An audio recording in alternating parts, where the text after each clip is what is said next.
भूमिहार समाज की बात करते हैं। हम बार बार पिछले दिनों से, जब से टिकट से लेके यहाँ तक आए हैं, तब से हमको ये कहने में दिक्कत नहीं है कि हम भूमिहार हैं। ये बात आप लोग ट्रेंड में चला दिए।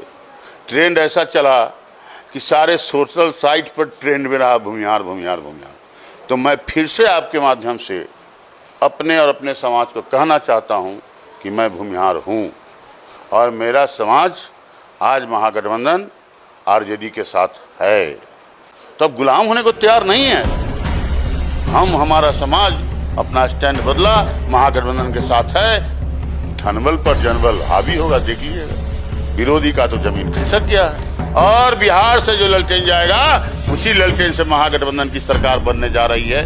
तय मान लीजिए, आप कोट कर लीजिए मेरी बात। वैशाली को आप लोग, हम तो सौभाग्यशाली हैं कि हम लोग वैशाली के हैं। वैशाली जनतंत्र की जननी है, गणतंत्र को संदेश देने वाला है, महावीर की मिट्टी है, महावीर की जन्मस्थली है, महात्मा बुद्ध की कर्मभूमि है, अम्रपाली की रंगभूमि है, पंचमुखी महादेव भी नीचे से आए हैं। इसलिए वैशाली अपने नए इतिहास की ओर आगे बढ़ रहा है और नए इतिहास बनाने वाला है। तो समर्थन मिल पाएगा? तो कहे कि है, समर्थन आपको देखने को मिलेगा। वो बड़ा समर्थन मिलेगा, वो बड़ा जन समर्थन मिलेगा। जन समर्थन ऐसा मिलेगा कि आप देख लीजिएगा, इतिहास बदलने जा रहा है। नया कॉम्बिनेशन, नया समीकरण इस प्रदेश में तो आ गया है। और हमारे समाज के लोग, हमारे पुरोधा लोग, अब तो कहीं कहीं 35-36 साल हमारे यहाँ हो गया। हमारे बुजुर्ग कहते हैं 40 साल के बाद तो गुलाम हो जाता है लोग। तो अब गुलाम होने को तैयार नहीं है। हमारा समाज अपना स्टैंड बदला, महागठबंधन के साथ है, उसमें आगे बढ़ रहा है और पूरे जन समर्थन के साथ, पूरे ईमानदारी के साथ इस प्रदेश में हमारा समाज महागठबंधन के साथ है। तो कहे कि जन सैलाब उभर गया है, धनबल पर जनबल हावी होगा, देख लीजिएगा। विरोधी का तो जमीन खिसक गया है, जमीन पर तो वो है नहीं, हवा में है। जो रिजल्ट आपको 4 तारीख को देखने को मिल जाए।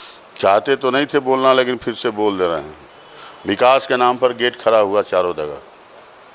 रघुवंश बाबू हम लोगों के बीच मनरेगा के नाम को लेके थे, वैशाली के सम्मान को लेके थे, वैशाली के लिए लोकसभा में इनकलाब करने का काम करते थे। रघुवंश बाबू का हम बोल रहे हैं कि सपना पूरा होगा। कहाँ इतना खरा मौका मिला 10 वर्ष का? कहाँ रघुवंश बाबू का एगो छोटा सा स्टैचू, रघुवंश बाबू के नाम पर छोटा सा गेट, रघुवंश बाबू के नाम पर एक बड़ा सा पत्थर लगा तो नहीं? आज रघुवंश बाबू याद आने लगे। जब मैं कहा कि रघुवंश बाबू जहाँ छोड़ के गए थे वैशाली को, आज वहीं से वैशाली और वैशाली के गरीब अपने विकास के लिए, अपने वेदना संवेदना के लिए, अपने इंदिरा आवास के लिए, अपने मनरेगा रोजगार के लिए टकटकी लगा के बैठा हुआ है, उसको नहीं मिल रहा है। अब रघुवंश बाबू याद आ रहे हैं। जिसमें आना था उसमें नहीं आए, जिसमें गेट बना रहे थे उसमें रघुवंश बाबू के नाम पर एक स्टैचू उस बीच में नहीं बना सकते थे वैशाली में। इसलिए रघुवंश बाबू की बात मत करिए। वो हमारे यहाँ स्मरणीय हैं, ऐतिहासिक हैं। मनरेगा मैन के नाम से हम लोग जानते हैं। गरीबों को उन्होंने रोजगार देने का काम किया था देश में। आज हमारे यहाँ गरीब भूखे मर रहे हैं, तड़प रहे हैं। आज हमारे यहाँ प्रधानमंत्री ग्राम आवास योजना नहीं बन रहा है पिछले 3 साल से। कहाँ थे ऐसे जनप्रतिनिधि? मेरा मानना है वोट गरीब का, राज तुम्हारा। अपना विकास किया लोगों ने वैशाली के विकास के लिए। वैशाली को गरीब और बुढ़वा के लिए कोई वेदना संवेदना नहीं रहा ये 10 वर्षों में। हमारे यहाँ तमाम जो भी जनप्रतिनिधि हैं उसके लिए